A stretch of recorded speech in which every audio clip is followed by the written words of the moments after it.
Assalamualaikum warahmatullahi wabarakatuh. Perkenalkan, nama saya Anisha Putri Rahmawati dengan NPM 234120557, kelas akuntansi 23A. Di sini saya akan menjelaskan materi tentang pengantar kompensasi manajemen. Jadi yang pertama itu ada konsep dasar kompensasi manajemen. Nah, kompensasi manajemen merupakan sistem pemberian imbalan yang dirancang untuk menghargai kontribusi, tanggung jawab, dan kinerja manajer dalam mencapai tujuan organisasi. Kompensasi tidak hanya berfungsi sebagai bentuk penghargaan finansial, tetapi juga sebagai alat motivasi yang mempengaruhi perilaku dan keputusan manajerial. Dalam konteks pengendalian manajemen atau SPM, kompensasi berperan penting karena membantu organisasi memastikan bahwa tindakan manajer selaras dengan kepentingan perusahaan secara keseluruhan. Dengan sistem kompensasi yang tepat, perusahaan dapat menjaga keseimbangan antara kepentingan individu atau manajer dan kepentingan organisasi atau corporate goals.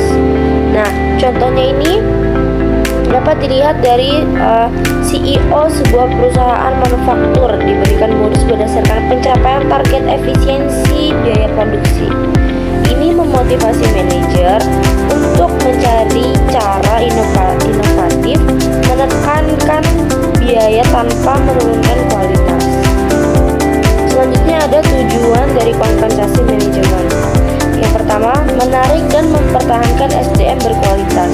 Kompensasi yang kompetitif membantu perusahaan menarik talenta terbaik dan menjaga loyalitas mereka agar tidak berpindah ke organisasi lain. Yang kedua, meningkatkan motivasi dan produktivitas.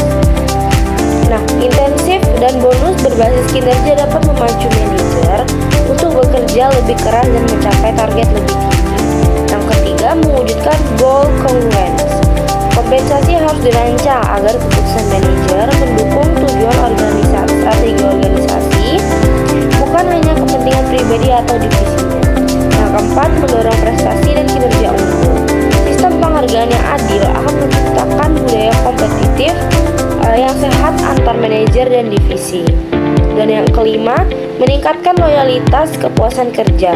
Kompensasi yang proporsional menumbuhkan rasa keadilan, kebanggaan, dan keterikatan terhadap organisasi. Sebagai contoh yaitu sebuah bank memberikan manajemen performance bonus setiap akhir tahun berdasarkan tingkat kepuasan nasabah, efisiensi biaya, dan pertumbuhan laba. Kemudian ada komponen-komponen kompensasi manajemen. Yang pertama ada kompensasi finansial langsung. Ini meliputi gaji pokok, insentif, komisi, dan bonus tambahan. Contohnya, bonus berdasarkan pencapaian Key Performance Indicator atau KPI tahunan. Yang kedua, kompensasi finansial tidak langsung berupa tunjangan kesejahteraan seperti asuransi kesehatan, fasilitas kendaraan, program pensiun, atau cuti berbayar. Nah, ini contohnya, manajer tingkat menengah mendapatkan tunjangan transportasi dan dana pensiun perusahaan. Selanjutnya yang ketiga, kompensasi non-finansial. Ini berfokus pada penghargaan psikologis dan sosial, seperti pengakuan atas prestasi, peluang promosi, pelatihan, dan lingkungan kerja yang mendukung.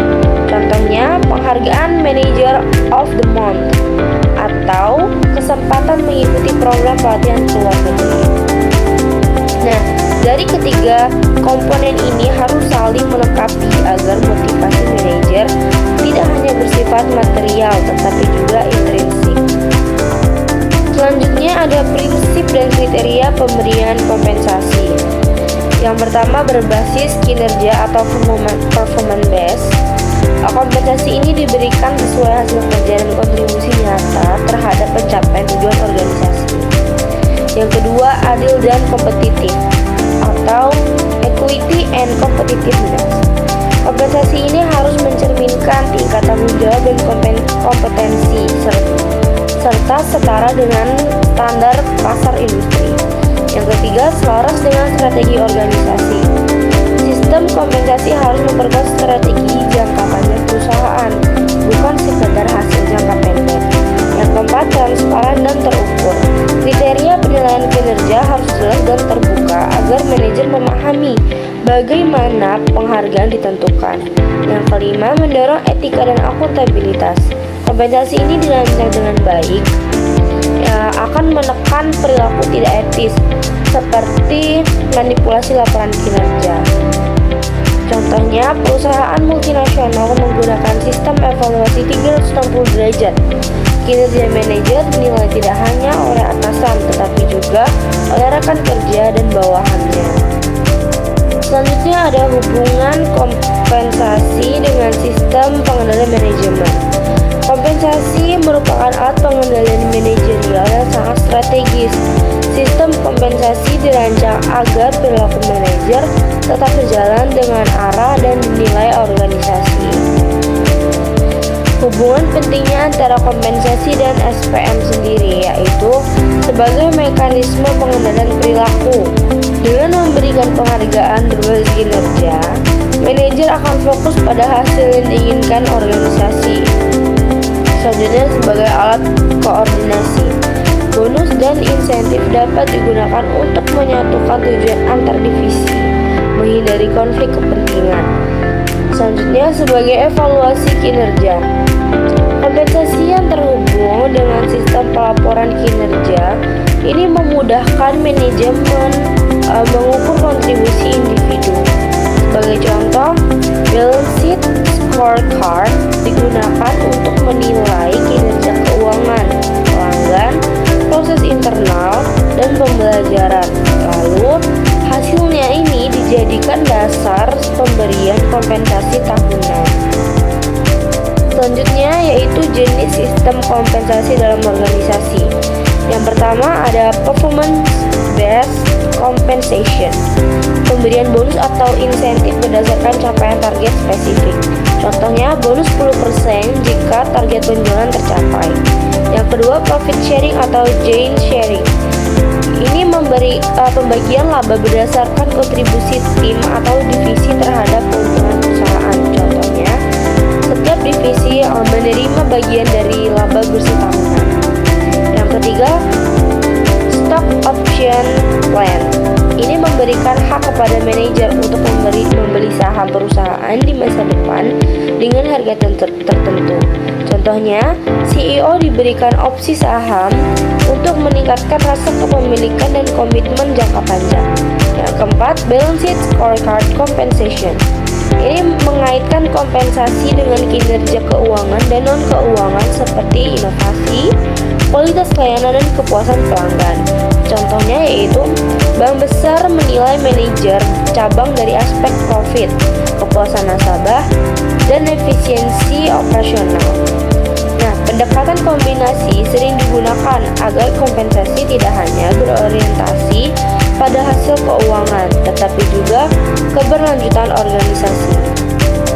Nah, selanjutnya ini ternyata ada loh tantangan dan isu etika dalam kompensasi manajemen.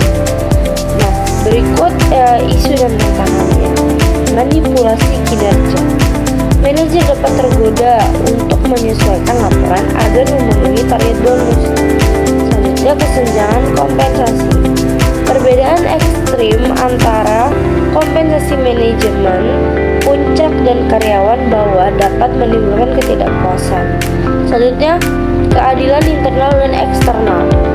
Perusahaan harus menjaga keseimbangan antara kompensasi yang adil secara internal dan kompetitif secara eksternal.